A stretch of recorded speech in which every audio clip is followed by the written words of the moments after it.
Oke, assalamualaikum warahmatullahi wabarakatuh. Jadi kesempatan kali ini saya akan membahas tentang Key Nearest Neighbor atau yang biasa kita singkat, yang bisa kita sebut itu KNN. Sebelumnya perkenalkan, nama saya Panji Deva Pratama dari jurusan Teknik Informatika kelas C 2023. Oke, demi mempersingkatnya durasi, kita langsung aja ke videonya. Oke, pertama-tama dan yang paling pertama, apa itu KNN atau Key Nearest Neighbor? Jadi KNN adalah algoritma machine learning berbasis supervised learning yang digunakan untuk klasifikasi maupun regresi. Konsep dasarnya sederhana. Objek yang belum diketahui kategorinya akan diklasifikasikan berdasarkan kemiripan dengan objek-objek lain di dalam dataset yang telah diberi label.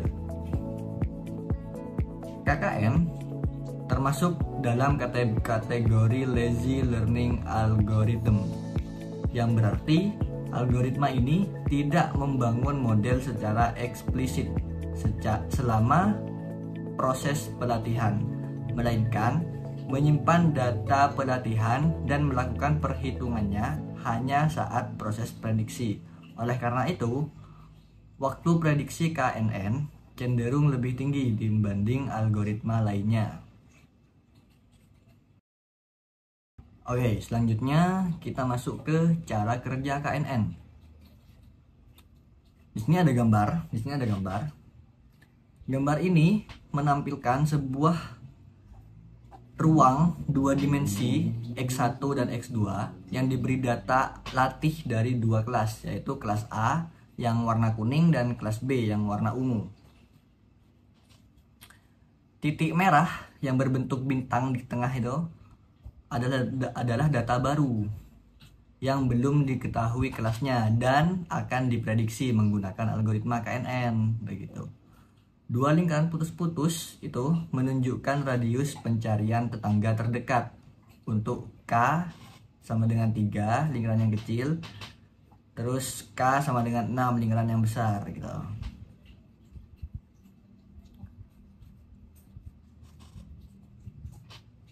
Gambar ini membantu kita memahami bahwa KNN menentukan kelas suatu data berdasarkan mayoritas tetangga terdekat.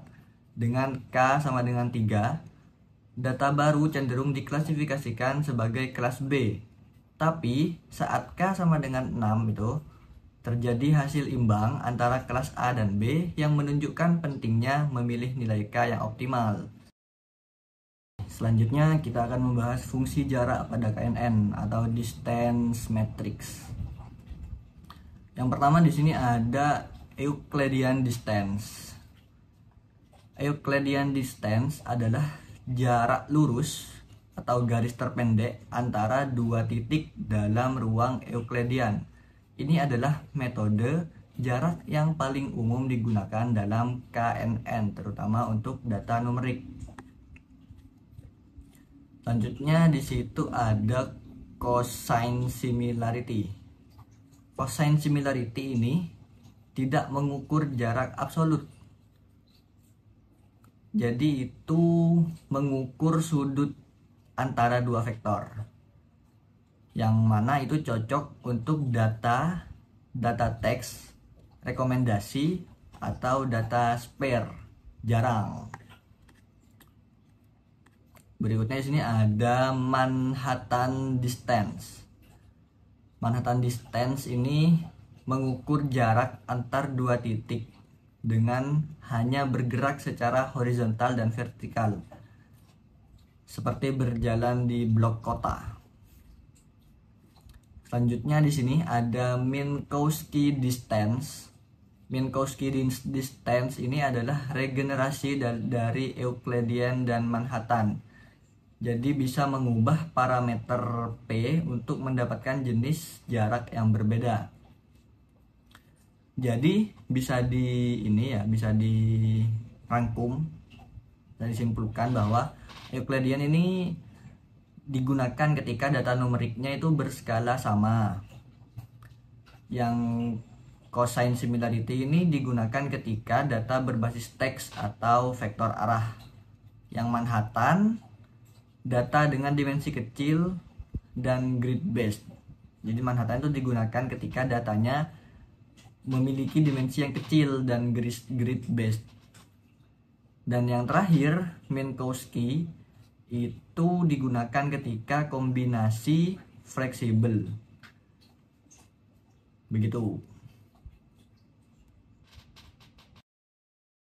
Sekarang kita masuk ke kelebihan dan kekurangannya. Jadi yang pertama, kelebihan KNN itu sederhana dan intuitif, yang mana itu mudah dipahami dan diimplementasikan tanpa proses pelatihan yang kompleks. Jadi KNN ini sangat mudah dipahami dan diimplementasikan. Jadi dia tidak membutuhkan proses latihan yang kompleks gitu. Yang kedua, di sini ada tidak membuat asumsi statistik. Yang ketiga, ada adaptif terhadap data nonlinear. Jadi dapat menangani klasifikasi dengan batasan keputusan yang kompleks. Selanjutnya ada multi kelas dan multi label. Jadi KNN dapat digunakan untuk kasus klasifikasi yang lebih dari 2 kelas begitu. Oke, selanjutnya kita masuk ke kekurangannya. Di mana ada kelebihan, pasti ada kekurangan. Yang pertama, ada komputasi lambat saat prediksi. Jadi, karena perlu menghitung jarak dari setiap titik data latih, algoritma ini tidak efisien untuk dataset besar begitu. Lambat saat memprediksinya. Selanjutnya ada sangat sensitif terhadap skala fitur. Jadi fitur yang memiliki nilai besar dapat mendominasi perhitungan jarak. Selanjutnya ada tidak cocok untuk data berdimensi tinggi. Pada data dengan banyak fitur atau high dimensional, perbedaan jarak menjadi kurang bermakna atau curse of dimensionality.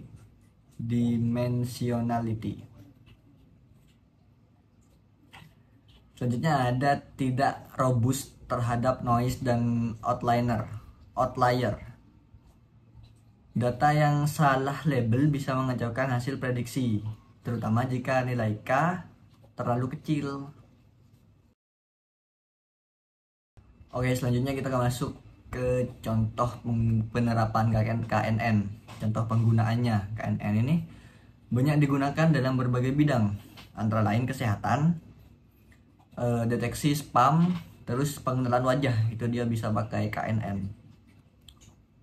Yang mana di kesehatan, di KNN ini digunakan untuk mendiagnosis penyakit berdasarkan gejala awal dan riwayat pasien. Selanjutnya yang deteksi spam, KNN ini digunakan untuk mengklasifikasikan email sebagai spam atau bukan berdasarkan isi dan metadata. Jadi KNN ini bisa memilah antara yang spam dan yang bukan gitu berdasarkan isinya.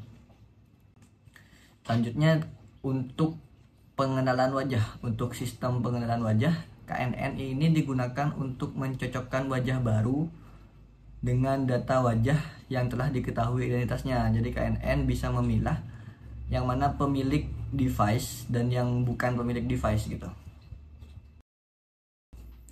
Oke, selanjutnya kita masuk ke kesimpulan.